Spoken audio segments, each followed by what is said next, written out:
Hello student, आज हम पढ़ेंगे numerical based on the classical mechanics by Shweta Mehra.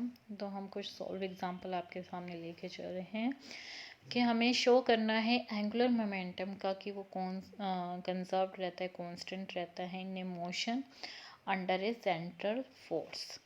As you know that कि हमारे पास क्या है, सेंट्रल फोर्स क्या होता है, एफ आर इंटू में आर।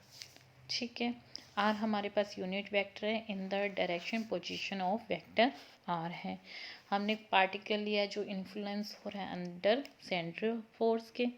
ठीक है, और टॉर्क हमारे पास क्या होता है, हमने अभी पीछे करा था, cross product of position and the force.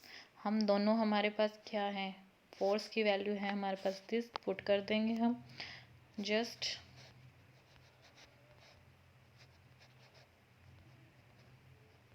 ठीक है, हमारे पास क्रॉस प्रोडक्ट आता है तो वो क्या होता है, ज़ीरो के इक्वल होएगा, क्योंकि cross product of the same number same vector क्या होता है, ज़ीरो होता है।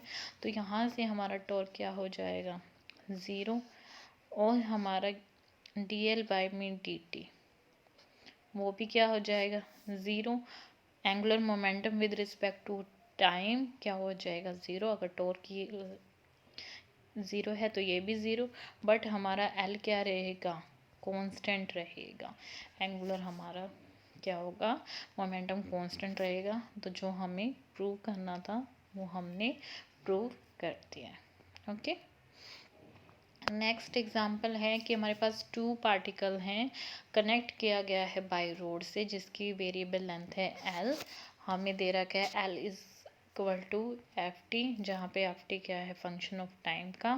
हमें नेचर निकालना है कंस्ट्रेंट का कैसा है। हमें एल दे रखा है, क्या दे रखा है हमें, एफ टी। ठीक है, आर वन आर टू हमारे पास क्या है, दो पोजीशन है वेक्टर पे, यहाँ पे आर वन और आर टू है जो एल रोड की लेंथ बता रही है। ठीक है, और यहाँ पे दो पॉइंट्स हैं, पोजीशन है एंड और इनिशियल पॉइंट पे। ठीक है, तो हमारा एल क्या होगा, अगर हम आर वन में से आर टू माइनस कर देते हैं तो हमारे पास लेंथ आ जाएगी। ठीक है, इन दोनों को माइनस करके आएगी तो भी तो लेंथ ही आएगी ना। अगर हमें इक्वेशन ऑफ कंस्ट्रेंट निकालना है तो हम क्या करेंगे, इन दोनों का स्क्वेयर कर देंगे। ठीक है, स्क्वेयर करने पे हमारे पास एल स्क्वेयर क्या आएगा, आर वन माइनस में आर टू का स्क्वेयर, और ये किसके इक्वल था, एफ टी के इक्वल था। ठीक है, एल किसके इक्वल है, एफ टी के, तो ये एफ स्क्वेयर एफ टी के इक्वल आ जाएगा, यानी ये इसके इक्वल आएगा। यही तो कंडीशन ऑफ कंस्ट्रेंट है जो क्या करा हमने इक्वेशन में हमने एक्सप्रेस की है, जहाँ पे हमने पोजीशन वेक्टर निकालना है एंड द टाइम। ठीक है, ये कैसी इक्वेशन होगी, हमारे पास होलोनोमिक इक्वेशन आ गई है।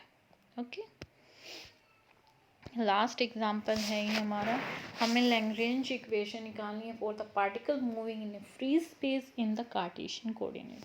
अगर हमारे पास पार्टिकल फ्रीली मूव कर रहा है स्पेस में तो उसकी डिग्री ऑफ फ्रीडम क्या कहलाएगी, थ्री, क्योंकि x y z three coordinates हैं, जनरलाइज कोऑर्डिनेट है, तो वो मोशन होएगा, तो मोशन प्रोड्यूस क्या करेगा, काइनेटिक एनर्जी। ठीक है,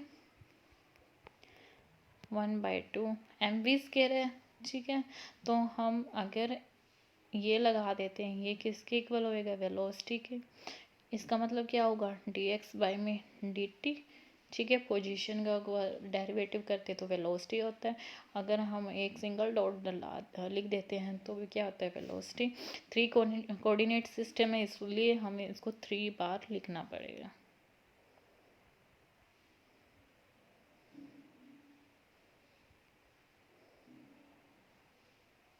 लाइक दिस। अगर पार्टिकल फ्री है तो उसकी पोटेंशियल एनर्जी क्या हो जाएगी, ज़ीरो हो जाएगी, क्योंकि वो क्या करता रहेगा, मूव करता रहेगा, स्टेबल नहीं रहेगा। तो लैग्रेंजियन इक्वेशन क्या कहती है, T minus V, V zero है तो हम जस्ट एल को हम क्या पुट कर देंगे, यही जो हमारी काइनेटिक एनर्जी आई है वही पुट करेंगे। ये अब हम क्या करेंगे, करली एल बाय में करली एक्स डॉट करेंगे, ठीक है, क्या हमें चाहिए ना पुट करने के लिए डेरिवेटिव। तो क्या आएगा इसका एक्स डॉट का, हमें 1 में 2, ये x को रिप्रेजेंट कर रही है, ये y को रिप्रेजेंट कर रही है और ये z को रिप्रेजेंट कर रही है। तो अकेला हम इसको करेंगे तो ये किसके इक्वल आएगा, 2 से 2 कैंसल, mx डॉट, ठीक है, स्क्रीनशॉट ले लीजिएगा, ठीक है। तो करली एल पाई में करली वाई डॉट के थ्रू करेंगे तो एम वाई डॉट आएगा, करली एल बाय करली जेड करेंगे तो एम जेड डॉट आएगा। यानी तीनों क्या है हमारे पास, इक्वल हैं, और ये सब क्या होंगे, इक्वल टू ज़ीरो भी होंगे, ठीक है।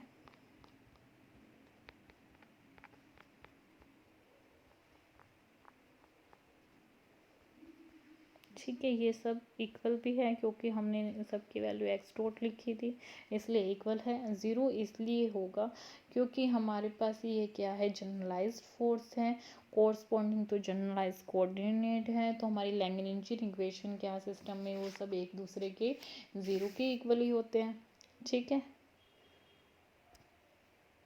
हम इक्वल टू ज़ीरो ही तो कहते हैं ना लैग्रेंजियन फंक्शन में, इसलिए इसको इक्वल टू ज़ीरो आएगा। अब हम पुट करेंगे लैग्रेंजियन इक्वेशन में,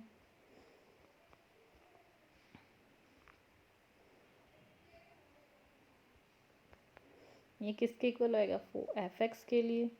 सिमिलरली आप वाई लिख देना, जेड लिख देना, फिर वो एफ वाई और एफ जेड के इक्वल आ जाएंगे,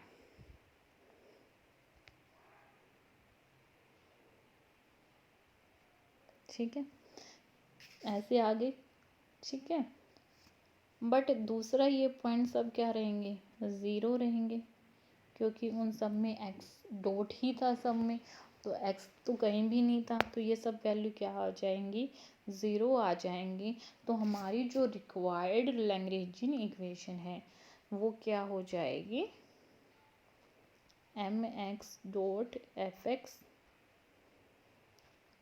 M y dot f y m z dot f z के इक्वल हो जाएगी।